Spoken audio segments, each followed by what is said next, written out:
assistance. And so we've seen a number of efforts on the barrier islands to bring people to safety, particularly in Lee County, but also in Charlotte and in Naples and in Collier County. And you have people, the electrical, the power, they're all here. We have Eric Szilagyi from Florida Power and Light, which he'll give an update on what they're doing. But from the minute they could get in here, they've been in here working on being able to get people connected again. I've talked to two of the major CEOs for the telecom companies about their restoration services. And unfortunately, you know, some of their infrastructure has done okay. They do more our DEM is also putting the mobile cell phone towers to be able to help restore communications, and we've got an inordinate amount of food and water that is either here or is very close on the way. Life safety, of course, is critical. Anyone stranded on one of those barrier islands want to make sure that they're safe. And I know here in Charlotte, any of the neighborhoods that experienced a lot of wind or water damage, these folks are there. They're working to make sure people are safe, and that is true in Lee and Collier County as well. So that's really, really important. We also got to just stabilize the area with these key services, and so we've got a huge amount of resources that have been brought to bear to be able to do that, and we're going to continue doing it. This is going to be a 24/7 operation because we realize how important it is. We also understand there's a lot of people that have asked what they can do to help the people of the state of Florida, particularly down in this region, and the First Lady will talk in a minute, but we have a fund, FloridaDisasterFund.org, FloridaDisasterFund.org. You text disaster to 20222. You can make a contribution, and the age that are being used, and that's important. We don't necessarily need people to send us stuff. What we need is to be able to help those relief organizations help the folks. I mean, there's obviously, we're surveying the damage right now. Some people that evacuated, they're going to go back and look at their homes and see, is there flood damage? Is there wind damage? Is it going to be habitable? And so all those things, as those happen, we're going to get a clearer picture of some of the unique needs that individuals in this region may have. And so your financial contribution can make a world of difference. And so we're happy that so many people have done. I think we're over $2 million already within less than 24 hours, and I know many more people want to do. But I'm really impressed with the resiliency that we're seeing here in Charlotte County. This is not anything anyone wanted to deal with. I mean, if you go back 72 hours before landfall, most of Southwest Florida was not even in the cone, and then you have a situation where you're staring down the barrel of a hurricane making landfall at 155 miles an hour. So the response here and just the way people have reacted has been very, very impressive, and we understand this is just the beginning. There's a lot more that's going to need to be done, and the state of Florida is going to be good partners with the folks here at the local level. I'm going to let the First Lady talk about relief efforts, and then we'll have Kevin Guthrie, and then Eric Szilagyi from FP&L will give an update on the power situation.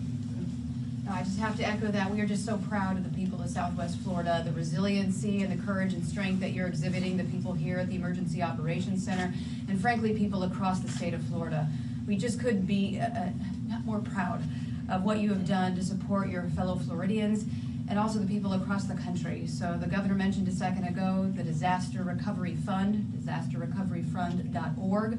You can donate there. It's a 501c3. Why that's important, again, is because we can take those resources and micro-target them and get them directly to the ground as quickly and efficiently as possible. As I said this morning, and I reiterate this, we're going to cut through any red tape and bureaucracy because we know people need those funds and they need help. And so we're really committed to making sure that we do that. The other thing is you can text disaster to 20222. Those funds will obviously go to the same spot, and we'll be able to deploy those resources very quickly. But again, on behalf of the state of Florida, the governor, myself, all the people, the first responders, the EOC, thank you to the people across the state and the country for stepping up big. We are at $1.6 million, less than 24 hours after we launched the fund. That was at 8 a.m. this morning.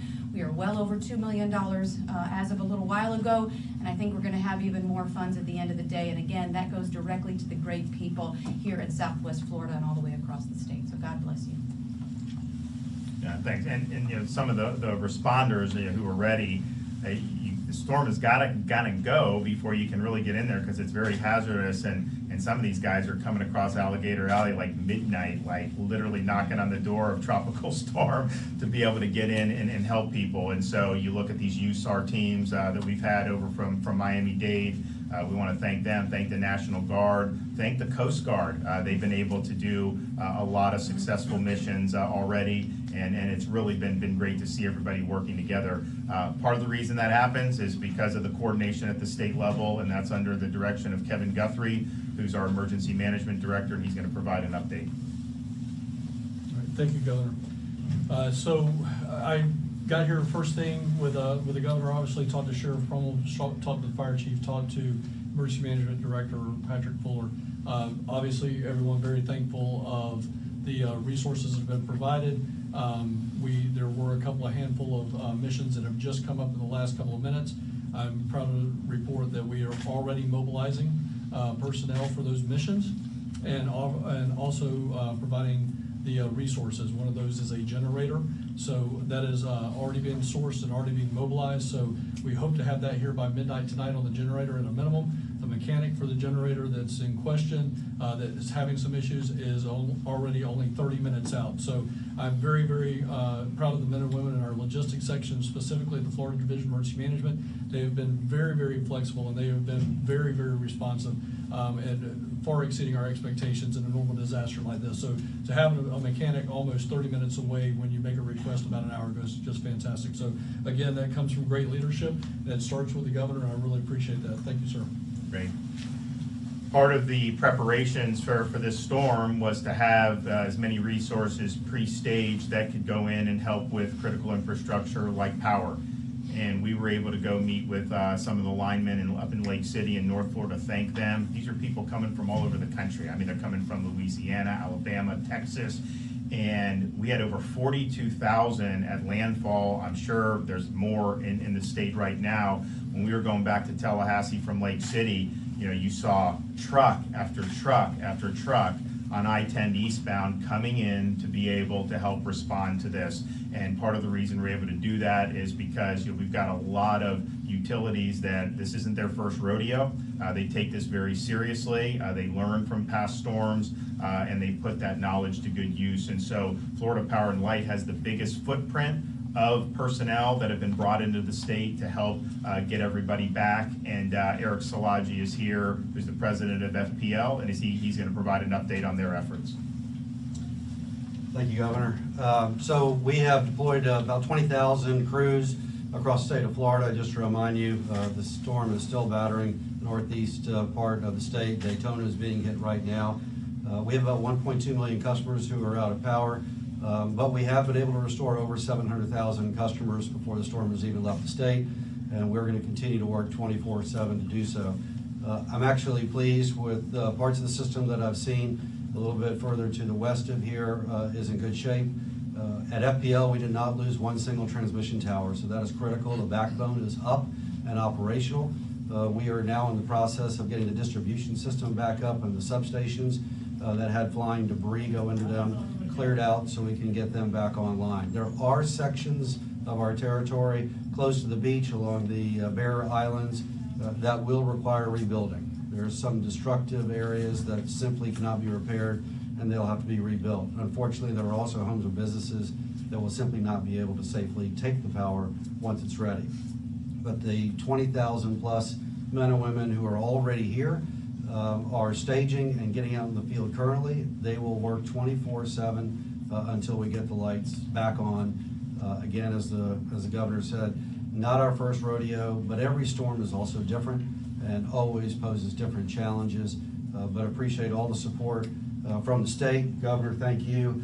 From local law enforcement as well, the National Guard. This is a team sport and a team effort, and we're going to all work together until we get Florida back up on her feet and where we all want her to be. Thank you. And when FPL and the other companies have crews in, the extent to which that infrastructure has remained is just critical, because it's a lot easier for them to reconnect an existing system than to have to rebuild it. So to see some of that that was able to withstand is encouraging. It's also just a testament. I mean, you know, some of these folks put money into the resilience of the infrastructure, and this is like the 155 miles an hour, producing this type of storm surge, dumping rain, causing flooding. If you can make it through that, then you probably did it pretty good. And so this is a 24/7 effort to stabilize and to restore. And so we're going to do whatever we can to assist with that effort. And so I'm happy to take a few questions. Governor, in our area, Sanibel Island, Fort Myers Beach, the images are devastating. And we know that from our local agencies that there have been confirmed deaths. We don't know exactly how many. What have you heard from the local agencies about the scope of the tragedy in that sense? Well, Sanibel is destruction. I mean, for those of you who haven't been, it's a beautiful place, really neat community, and it got hit with really biblical storm surge. And it washed away roads, it washed away structures that were not new and could withstand that. There have been a number of people that have been identified and brought off the island safely, and those efforts are ongoing. Not only with the Coast Guard has been involved with that, our USAR teams, and as well as local law enforcement. I think most people have seen the images of the bridge, the causeway going out to Sanibel, where you have destruction of that. And that's something that we obviously will rebuild, but that's not something that will happen overnight. And so most of what's being done to assist is air operations, since you can't get there on the ground. I think Kevin will probably have more boats head over there as well. But the important thing is I was able to speak to the mayor this morning, and she and her key staff did evacuate, and so they've been operating off more of the mainland in Lee County. And many people did leave Sanibel, and they did heed the call, which is good. Obviously, I think you know it's a very seasonal community. We're not quite in the high season yet, but I think she made the point, hey, it's Florida. More people want to be here year-round now, so you do have a contingent of people that stay there over the summer. So that's going to require a lot of effort to get that back. Because they took a huge wallop. And it's interesting, I mean, you know, you can look in the span of like 40-50 miles, you know, some places that got the storm surge versus some other barrier islands, you know, much less. And that's just kind of the way some of this goes. But those were really difficult images to see, especially just given that's a place that I've been fortunate enough to go out and have some friends and do events there in the past, and really a great part of the Southwest Florida community. But we're committed to restoring the infrastructure as needed. That is not going to be an overnight task. That is going to be something that is going to require a lot of love and care. It's going to require a lot of resources, but we're going to do it because we understand how important it is. Governor, piggybacking off of that, Governor, what are some of the federal and state funds available to make that happen, to kind of speed this up? Well, in terms of infrastructure, I think, I mean, Kevin can, and we also have Gracia Check from FEMA who's here. We've gotten approved for, 30 days they approved us? 30 days on category B and A at 100%. Okay, and that's more of like the immediate. So that's on the public assistance side, but this particular county is under an individual assistance major disaster declaration, so we will set up the disaster recovery centers, and we'll have people be able to register for that. So that's on an individual basis, and so somebody loses their house and they may need temporary assistance, a hotel accommodation, something like that, they're going to be able to do. Jimmy Petronis, who's here, our CFO, as part of those recovery centers, they're going to have insurance villages. You know, if you look at what Lee County had to deal with, these are massive flood events. And so most of these people who have mortgages and they're in a flood zone probably had to have flood insurance. So they're gonna have people that could help with those flood claims. You also have wind damage with the traditional homeowners insurance policy. So that's gonna be important. In terms of the overall infrastructure, obviously we'll seek federal support for that, but we're also, you know, Florida, we're well positioned financially right now to get through this. I mean, we have the largest budget surplus we've ever had, and we've worked very hard, of course, to keep the economy open and make this a state people wanted to be in. And so we're seeing historic reserves, even as we've continued to break records with the revenue coming in with no income tax and low taxes.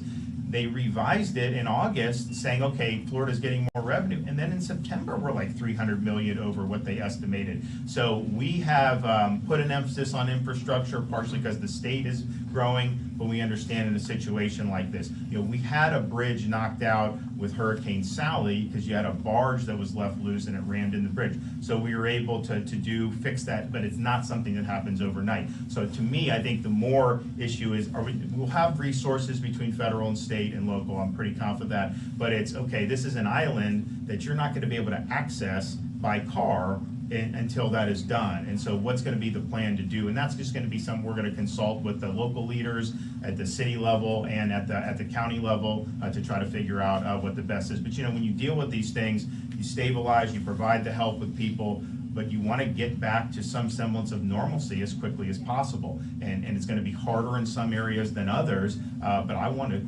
let's work on Sanibel and let's bring it back to where it was as soon as we can. Governor, for properties that were totally wiped out, how should it be determined if flood insurance or wind coverage should be appropriate? And how was that determined during Mexico Beach? Well, so that's kind of an age-old thing on these storms. I mean, you'll have disputes because obviously, if you have both policies and you file a flood claim, the flood is going to want you to file the wind claim. The wind is going to want you to file the flood claim.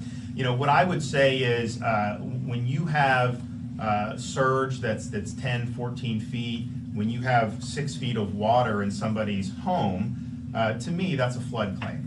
And it doesn't mean that they may not have also suffered wind damage, because as we know, it was a really significant thing. But wind alone is not going to cause the 6 feet of water. I mean, that's a flood event.